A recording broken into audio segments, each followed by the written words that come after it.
அப்புறம் நம்ம ராமநாதபுரம் சமஸ்தானம், ராமநாதபுரம் விஜய ரகுநாத சேதுபதினு ஒரு மன்னர். அவருக்கு 2 பொம்பளை பிள்ளைங்க. மூத்தவ பேரு சிவகாமி நாச்சியா, இளைய பேரு ராசலட்சுமி நாச்சியா. 2 பொம்பளை பிள்ளைகளும் பெரிய பிள்ளைகள் ஆயிடுச்சு. கல்யாணம் பண்ணி கொடுக்கலாம்னு அப்பா நினைக்கிறாரு, தாய் இல்லை.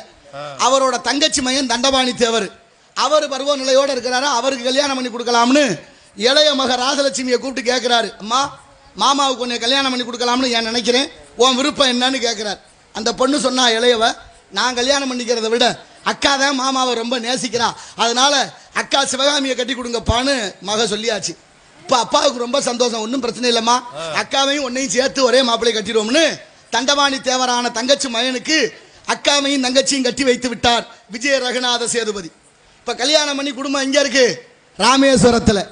மாப்பிள்ளைகிட்ட ஒரு உத்தரவு சொல்றார், மாப்பிள்ளை என் 2 கண்ணையும் உங்கள்கிட்ட ஒப்படைச்சிட்டேன், 3வது கண்ணு இருப்பதாக சொல்லப்படுது, நம்பப்படுது. அது ராமநாத சுவாமி கோவில். அந்த கோயில் நிர்வாகம் எல்லாம் உங்களோட இருக்கிற ராமேஸ்வரம் உங்கள் கட்டுப்பாட்டில். நான் ராமநாதபுரத்துலங்க எதாக இருந்தாலும் தகவல் சொல்லுங்க, பத்திரமா பார்த்துக்கங்க அப்படின்னு சொல்லி ஒப்படைச்சாச்சு. அந்த காலத்தில் ராமேஸ்வரம் போகிறதுக்கு படகு வழியாக தான் போகணும், படகுல தான் வரணும், பாலம் கிடையாது. இப்போ படகு வழியாக போகிற வார ஆளுகள்கிட்ட கொஞ்ச நாள் கழிச்சு மருமகன் 25 பைசா கட்டணம் வசூல் செய்ய சொல்லி உத்தரவு போட்டார். ஒரு நாள் வடக்கேர்ந்து ஒரு அந்தனர் வந்தார், ஒரு ஐயர். அவர் வந்து படகுல ஏறி உட்கார்ந்தார் பரிசல்ல.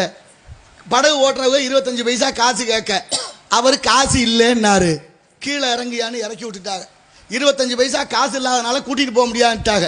அவர் பதறி போனார், இவ்வளோ தூரம் வந்திருக்கிறோம், நம்ம இந்த ராமநாத சுவாமியை கும்பிடாமல் போகிறதா, 25 காசு இல்லையே, சரி இந்த நாடு யாரோட கட்டுப்பாடு அப்படின்னு பார்த்தா ராமநாதபுரம் சமஸ்தானம். நேராக அரண்மனைக்கு வந்தார், மன்னரை பார்த்தாரு. மன்னா ஒரு உத்தரவு போடுங்க, இந்த படகுல என்னை கூட்டிகிட்டு போயிட்டு கூட்டியார சொல்லுங்க, காசு இல்லை 25 காசு, சாமி கும்பிடணும்னாரு.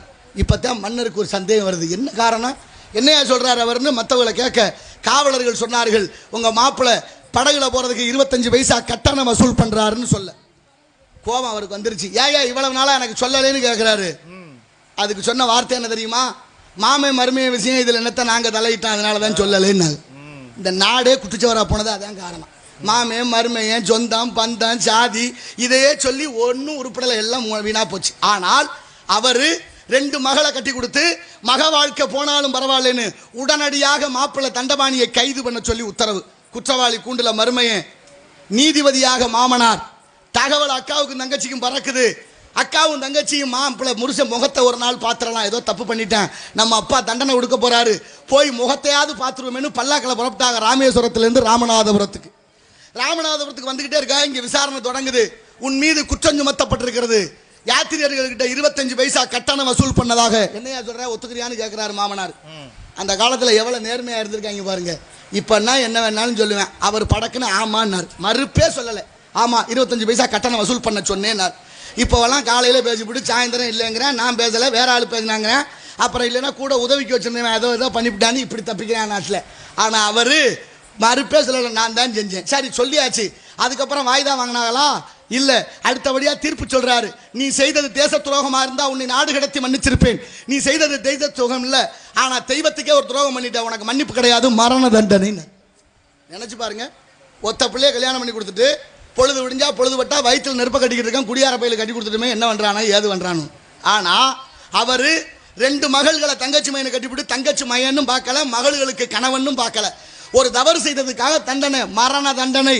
மாப்பிள்ளை தலையை வெட்டியாச்சு.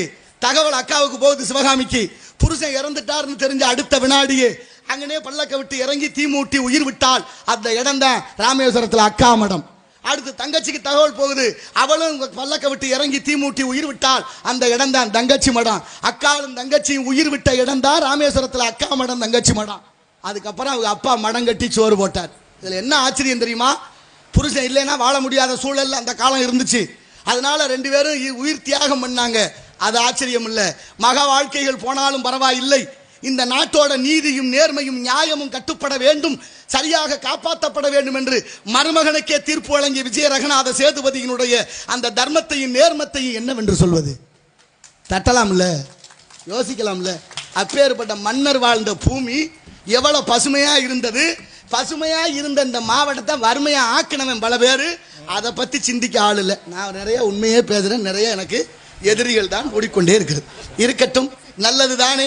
அதனால வருவது வரட்டும், எல்லாத்துக்கும் மேல இறைவன் ஒருவன் இருக்கிறான், அவன் தான், அவன் அன்றி ஒரு அணுவும் அசையாது. இப்படியெல்லாம் இந்த நாடு போற போக்கு, இந்த வரலாறுகளை எல்லாம் நமது பிள்ளைகளுக்கு சொல்லி வைக்க வேண்டும். எத்தனை ஆண்டுகளுக்கு முன்னே எவ்வளவு காலமாக இந்த நாடு எவ்வளவு வரலாறுகளை தாங்கி இருக்கிறது, அதை எப்படி நாளைய தலைமுறைக்கு கடத்தணும் அப்படிங்கிற எண்ணம் நமக்கு ஒவ்வொருத்தருக்கும் வரணும் அப்படிங்கிறதுக்காக தான் விதைக்கிறேன். அதனால இந்த இடத்தை பார்க்கின்ற பொழுது